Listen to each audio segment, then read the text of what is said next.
Oh, I don't know. I don't know. Well, Of course, habit does a great deal.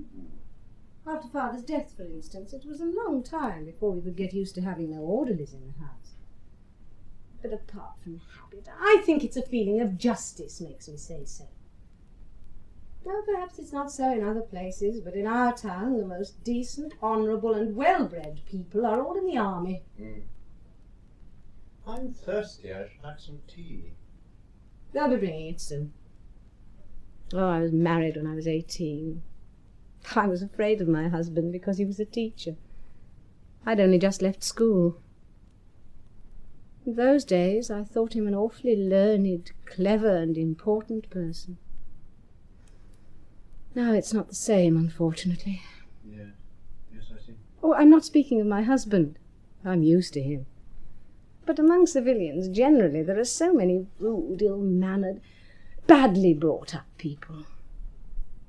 Rudeness upsets and distresses me. I'm unhappy when I see that a man is not refined, not gentle, not polite enough. When I have to be among the teachers and my husband's colleagues, it makes me quite miserable. Yeah. But to my mind, it makes no difference whether they are civilians or military men. They're equally uninteresting, in this town anyway. It's all the same. If one listens to a man of the educated class here, civilian or military, he's worried to death by his wife, worried to death by his house, worried to death by his estate, worried to death by his horses. And Russian is peculiarly given to exalted ideas, but why is it he always falls so short in life? Why? Why? I mean, why is he worried to death by his children and by his wife? And why is his wife and children worried to death by him? You're rather depressed this evening. I've had no dinner today and nothing to eat since this morning. My daughter isn't very well, and when my little girls are ill, I'm consumed by anxiety. My conscience reproaches me for having given them such a mother. Oh, you've seen her today. She's a wretched creature. We began quarrelling at 7 o'clock in the morning, and at 9 I slammed the door and went away. Strange, I never talk about it. It's only to you I complain. Don't be angry with me. Except for you, I have no one. No one. Oh, what a noise in the stove. Before Father died, there was a howling in the chimney there, just like that. Are you superstitious? Yes. That's strange.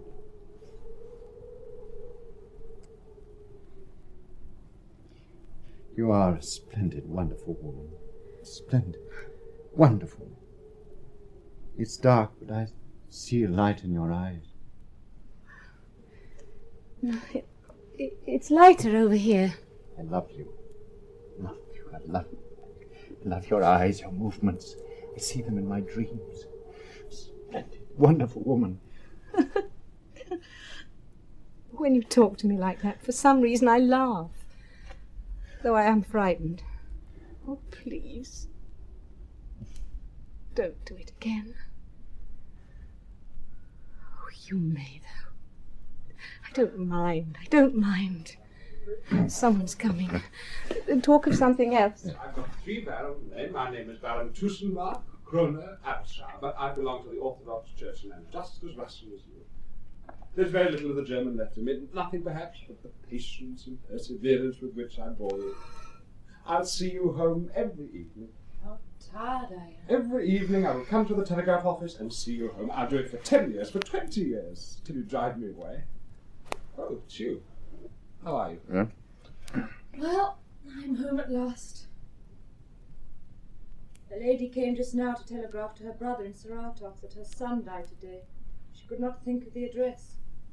So she sent it without an address, simply to Saratov. She was crying and I was rude to her for no sort of reason. Told her I'd no time to waste. So stupid. Are the carnival people coming tonight? Yes.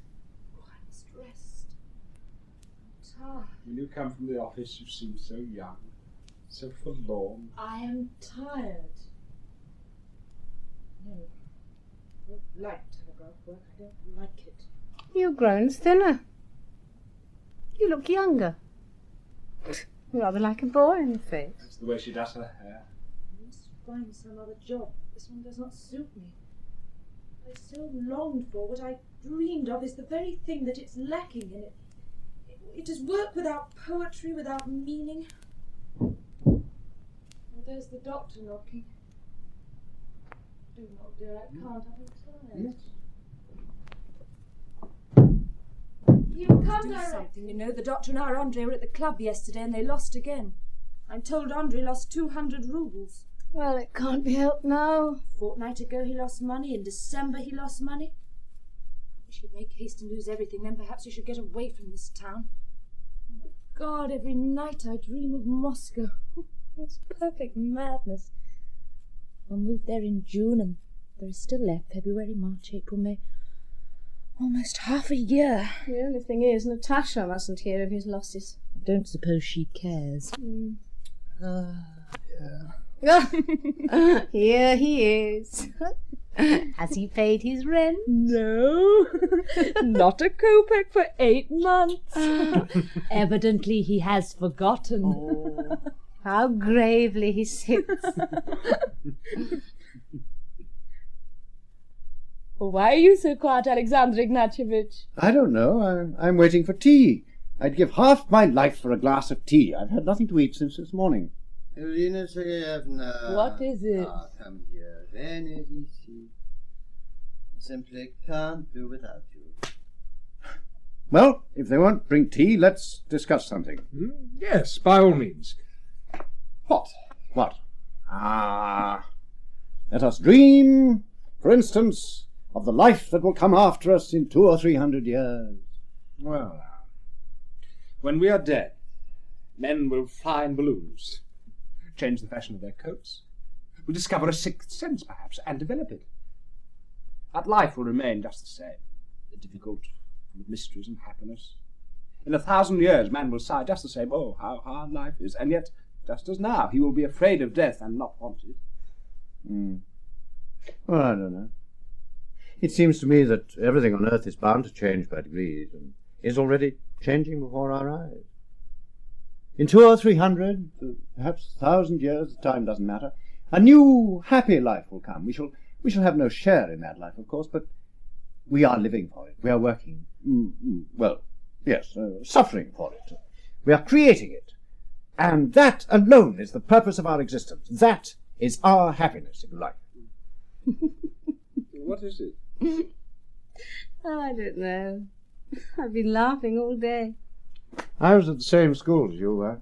I didn't go to a military academy. I read a great deal, but I don't know how to choose my books.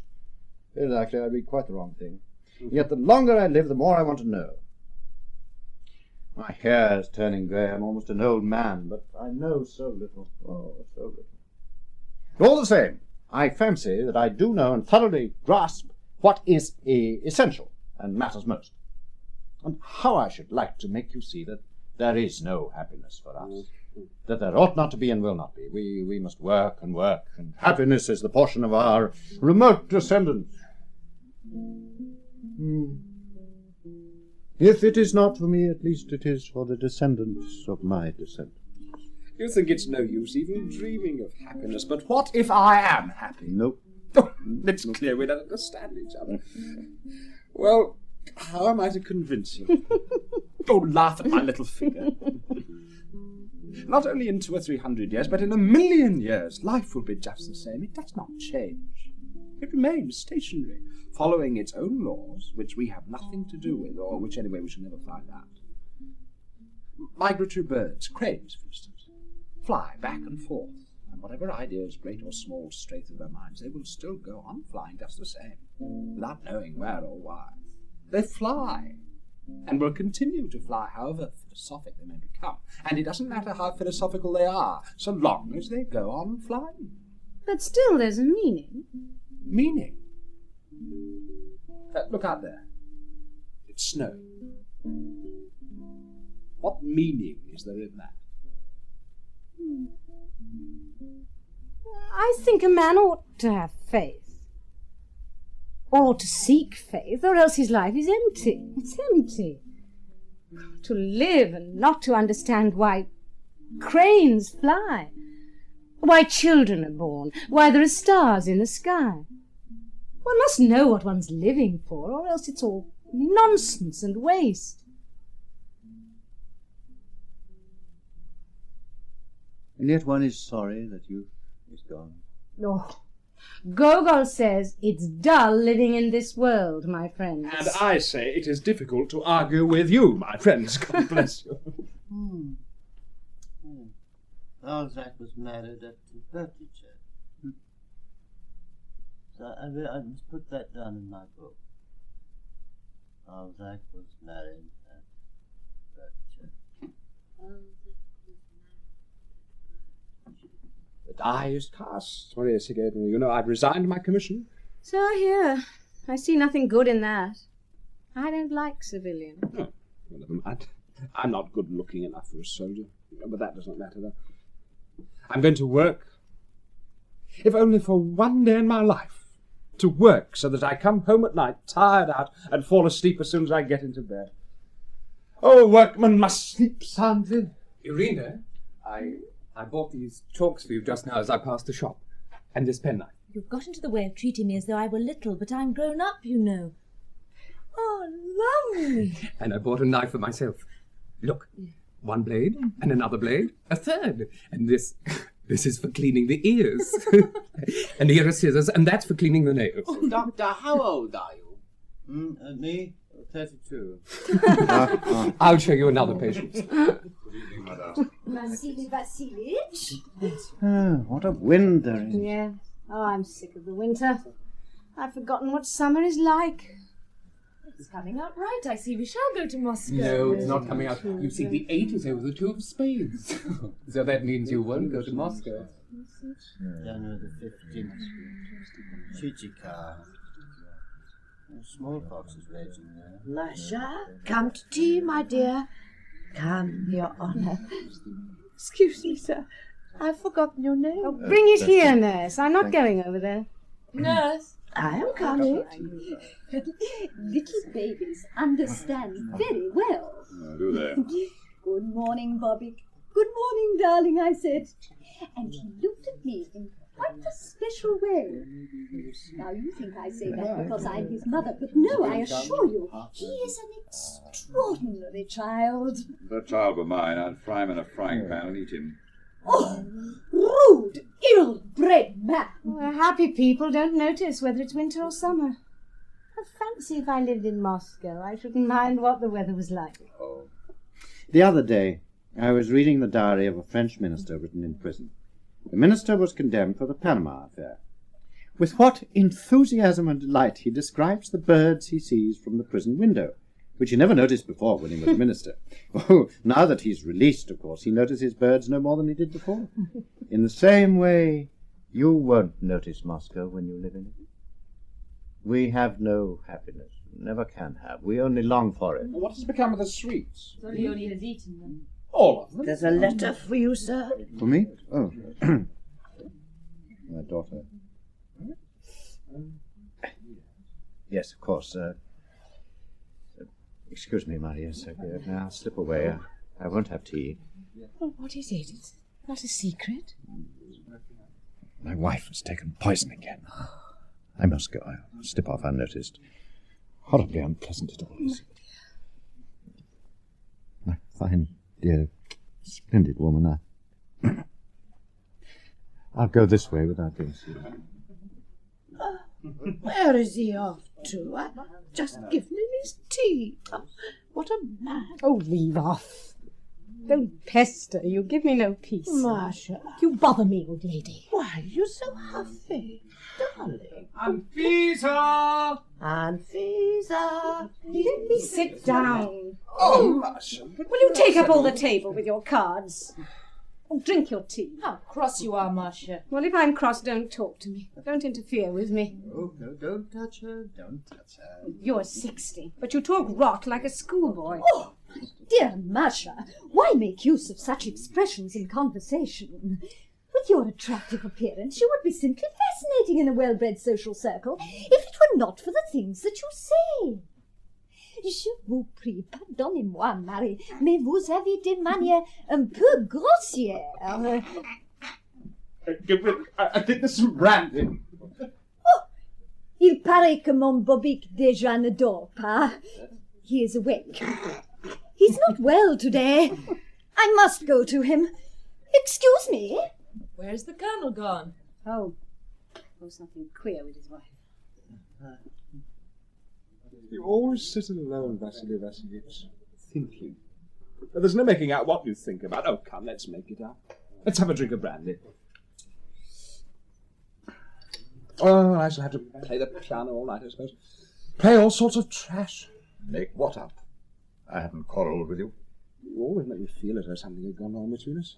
Oh, you're a queer character, there's no denying that. I'm strange. Who is not strange? Be not wroth, Aleko. I don't see what Aleko's got to do with it. Oh. When I am tete-a-tete with somebody, I am all right. Just like anyone else. But in company I'm depressed, ill at ease, and say all sorts of idiotic things. But at the same time, I am more conscientious and straightforward than many, and I can prove it. Well, I often feel angry with you. You're always attacking me when we're in company. And yet I somehow like you. Well, here goes. I'm going to drink a lot tonight. Let's drink. Let's. I've never had anything against you, Baron, but I have the temperament of Lermontov. In fact, I'm rather like Lermontov to look at, so I'm told. Well, I have sent in my papers. I've had enough of it. I've been thinking of it for 5 years, and at last I've come up to scratch. I'm going to work. Be not wroth, Aleko. Forget thy dreams. I am going to work. And the food, too, was real Caucasian stuff. Onion soup. And for the meat course, chahat. Cheremsha is not meat at all. It's a plant, rather like our onion. No, my dear soul, no, it's not onion, but mutton, roasted in a special way. But I tell you that Cheremsha is an onion. And I tell you that chahatma is mutton. And I tell you that Cheremsha is an onion. What's the use of my arguing with you? You've never been to the Caucasus or eaten chahat. I haven't eaten it because I can't bear it. Cheremsha smells like garlic. Well, that's enough, please. Now, when are the carnival party coming? They promised to come at 9, so they will be here directly. Oh, my Porto, my new Porto. Complete! Oh, hang it all, let's have a drink. Andrusha, let's drink to our everlasting friendship. I'll go to the university when you do, Andrusha. Which? There are 2 universities in Moscow. Well, there's only one university in Moscow. I tell you, there are 2. Look, there may be 3 for aught I care. So much the better. There are 2 universities in Moscow. Ooh. There are 2 universities in Moscow, the old one and the new one. And if you don't care to hear if what I say irritates you, I can keep quiet. I can even go into another room. Bravo! Bravo! Bravo! Friends, begin now. Sit down and play. Oh, what a funny fellow this Solyoni is. The Baron is drunk. Ivan Romanich.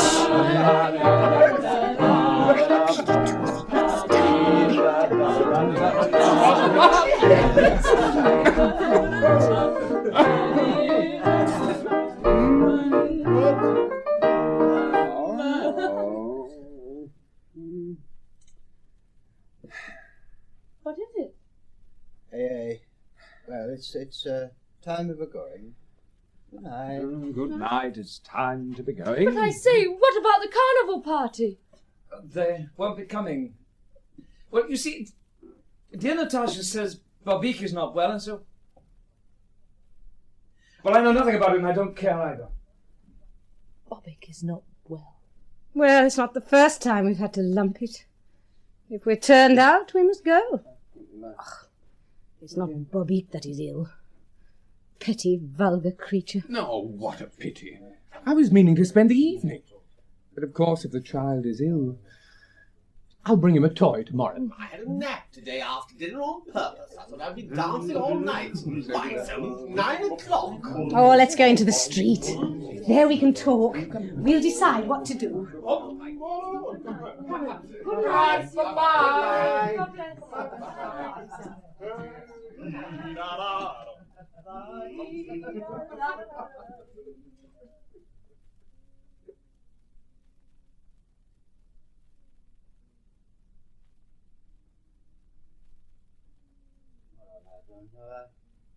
Something to be said for it. I never had time to get married because life just flashed by me like lightning, and because I was passionately in love with your mother, and she was married. One shouldn't get married. One shouldn't because it's boring. That's all very well. But what about loneliness? You can say what you like. It's a dreadful thing to be lonely, my dear boy. Dreadful. But no matter, though. Let's make haste and go. Why, what's the hurry? We've plenty of time. I'm afraid my wife may stop me. Oh. I'm not going to play tonight. I'll just sit and look on. Oh, I don't feel well. But what am I to do, Ivan Romanovich? I'm so short of breath. That's no use asking me. I don't remember, my dear boy. I don't know. Let's go through the kitchen.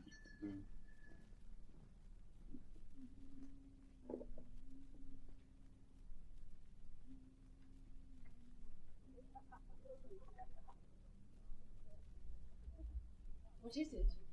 The mamas, all dressed up. Nurse, dear. Say there is no one at home. They must excuse us.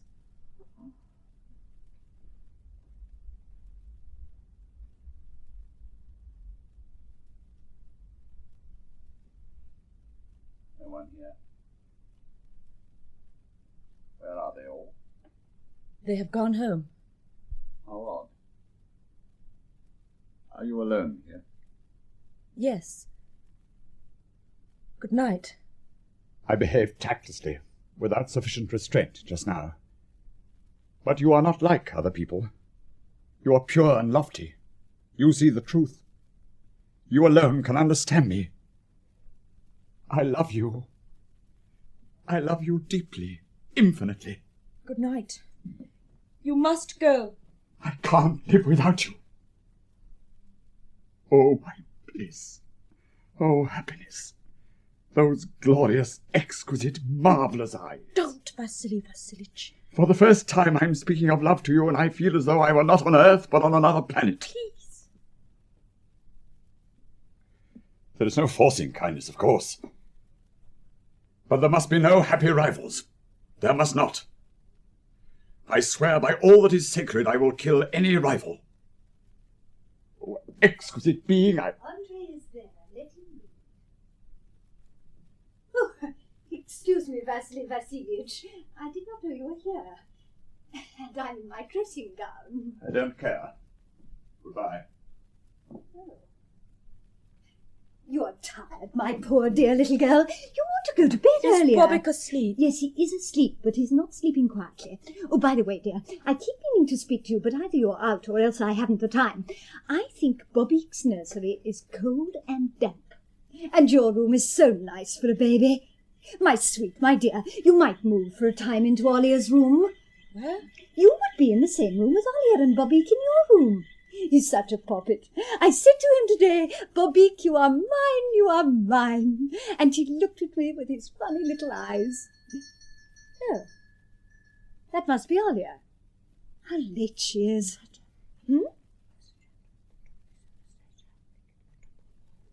Protopopov!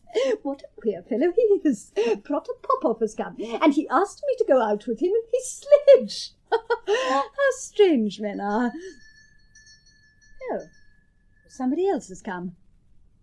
That must be Olia. Well, I might go for a quarter of an hour.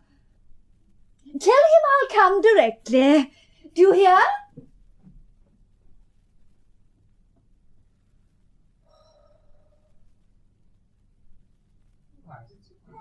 Nobody. Well, this is strange. They said they were going to have an evening party. Strange. When I went away half an hour ago, they were expecting the carnival people. They have all gone. Well, has Masha gone too? Where has she gone? Why is Protopopov waiting below with his sledge? Whom is he waiting for? Don't ask questions. Oh, you little crossbatch. It was only just over. I'm tired out. I mistress is ill and I have to take her place. Oh, my head does ache. Andre lost 200 rubles yesterday at cards. The whole town is talking about it. Yeah.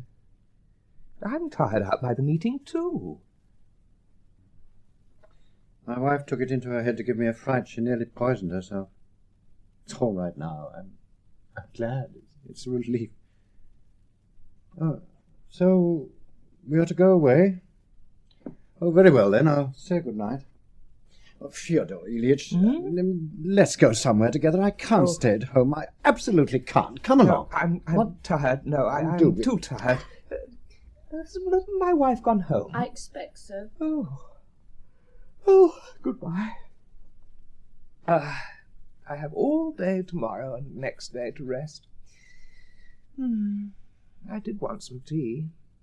I was reckoning on spending the evening in pleasant company. Oh, phallicum hominum spem. Accusative of exclamation. Oh, very well then. I must go alone. Are you sure you won't change your mind?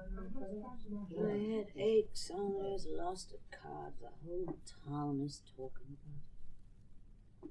I'll go and lie down.